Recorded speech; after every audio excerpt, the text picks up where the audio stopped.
ciudades cosmopolitas. En Puntos Cardinales.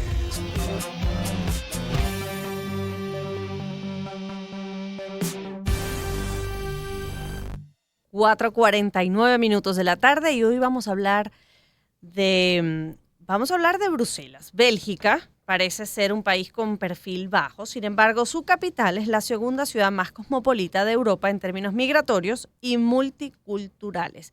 La principal población inmigrante en la capital belga son de procedencia marroquí, francesa, holandesa, italiana y turca.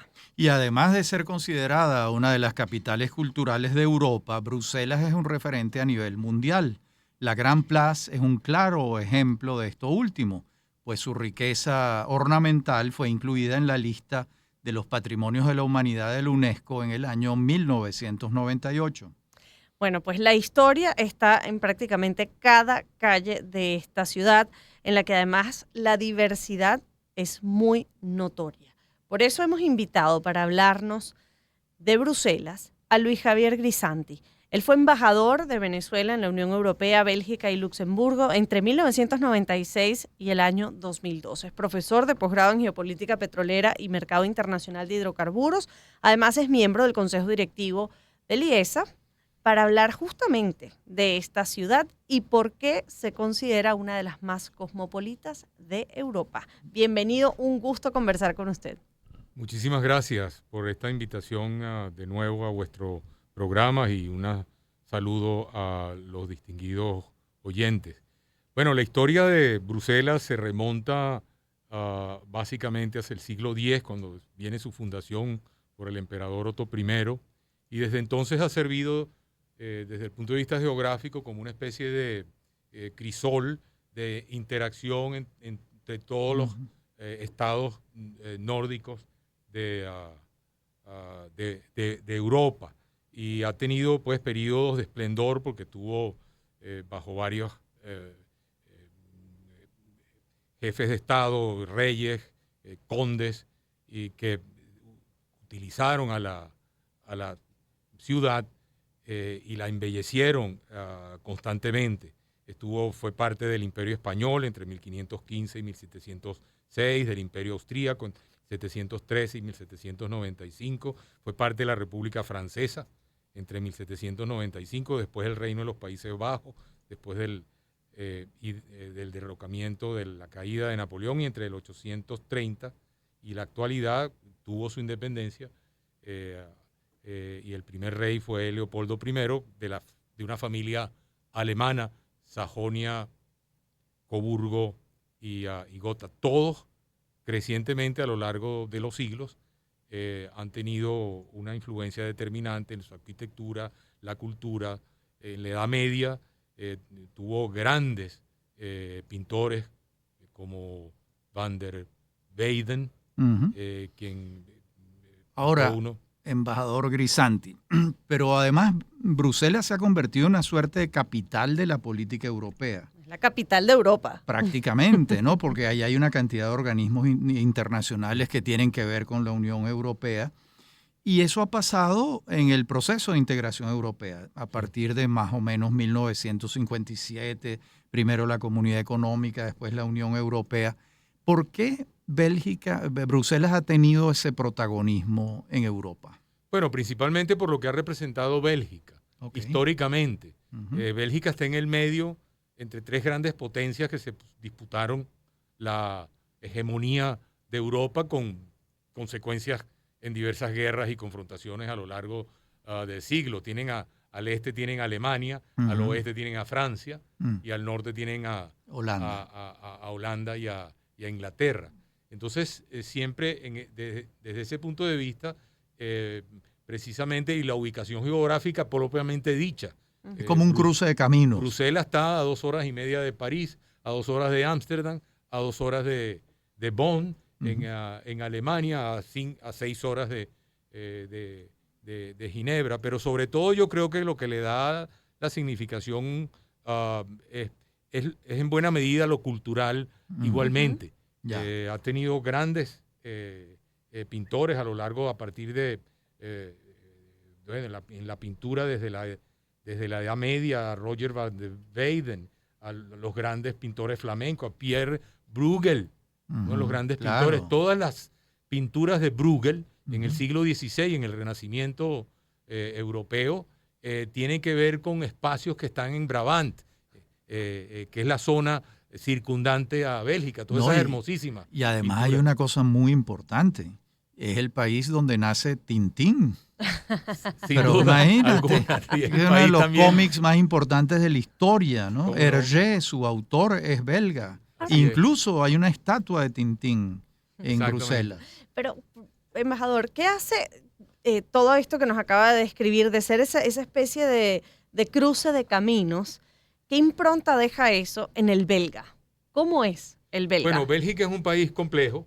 Está integrado por 3 comunidades lingüísticas: flamenca, francófona, los varones, y germánica, los alemanes. Entonces la conformación constitucional de Bélgica es una especie de reflejo en alguna medida de 3 culturas, pero también de la propia.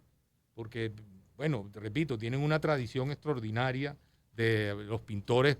Por ejemplo, el Paul Delvaux y René Magritte fueron los creadores, o uno de los creadores del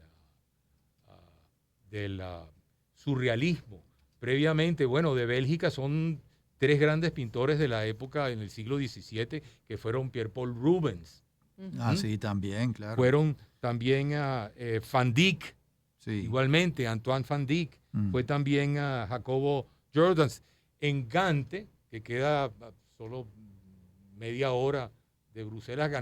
Y Brujas también está cerca, ¿no? En Gante nació Carlos I de España y Carlos V de Alemania. Claro. Fue emperador del Sacro Imperio Romano Germánico, donde el sol nunca se ponía. Entonces los antecedentes históricos y culturales de Bruselas son extraordinarios, pero a lo largo de los tiempos también han hecho contribuciones esenciales en múltiples. Fíjense que ha sido también a lo largo de los años, ha recibido visitantes y personalidades de enorme significación. Allí los poetas más grandes de Francia, Baudelaire, Verlaine y Rimbaud, vivieron en Bruselas. Jacques-Louis David, que pintó la famosa coronación de Napoleón, vivió en el exilio en Bruselas y pintó una réplica de la coronación de Napoleón también en Bruselas. Alexander Dumas, Erasmo, claro, vivió. Víctor Hugo vivió exiliado, como fue un feroz opositor de Napoleón III, vivió exiliado Víctor Hugo, que por cierto fue el que acuñó el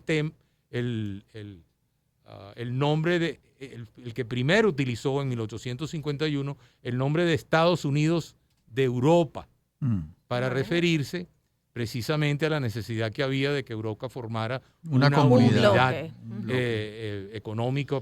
Y además hay temas también cotidianos, Luis Javier, como por ejemplo el pleito que tienen los belgas con los franceses por las papas fritas. Los de Bruselas dicen que son las mejores papas fritas del mundo y uno se come papas fritas como en la calle, las de cucurucho en la calle, claro, como si te fueses aquí a la Plaza Altamira a comerte un perro caliente, allá son papas fritas, ¿no? Sí, los pommes frites y los mules. Ya va, claro, que también son una delicia. Ahora, si hay algo que viene a la mente cuando hablamos de Bélgica, es el chocolate. También. Hablemos del chocolate y de gastronómicamente, además del pommes frites, los mules. ¿Qué otra cosa extraña de su estancia como embajador en Bruselas? Bueno, el comer mules, el ir a la Gran Plaza, que es uno de los sitios más bellos del mundo, como ya indicó el doctor Arraiz Luca, es patrimonio de la humanidad por la UNESCO, es uno de los sitios más extraordinarios, pero es representativo, por cierto, también de las fuerzas productivas del país.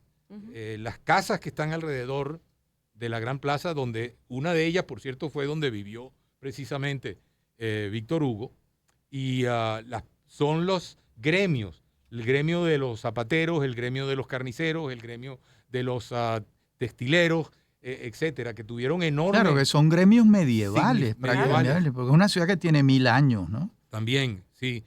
Bueno, hay antecedentes que lo llevan a la época de César, inclusive Imagínate. cuando César conquista la Galia entre el 57 y el 50 antes de Cristo, Julio César se refiere a los belgas como probablemente los más bravíos de los galos, claro, se incorporaba como parte de Mire, los embajador, galos. lamentablemente se nos ha agotado el tiempo y es una lástima tener que poner fin a esta conversación tan deliciosa en la que hemos hablado de Bruselas, de Bélgica, de su cultura, de su gastronomía y de su historia. Y su pintura. Sí, señor. El embajador Luis Javier Grisanti. Muchas gracias por venir, embajador. Gracias de nuevo por la invitación a ustedes. Y como son las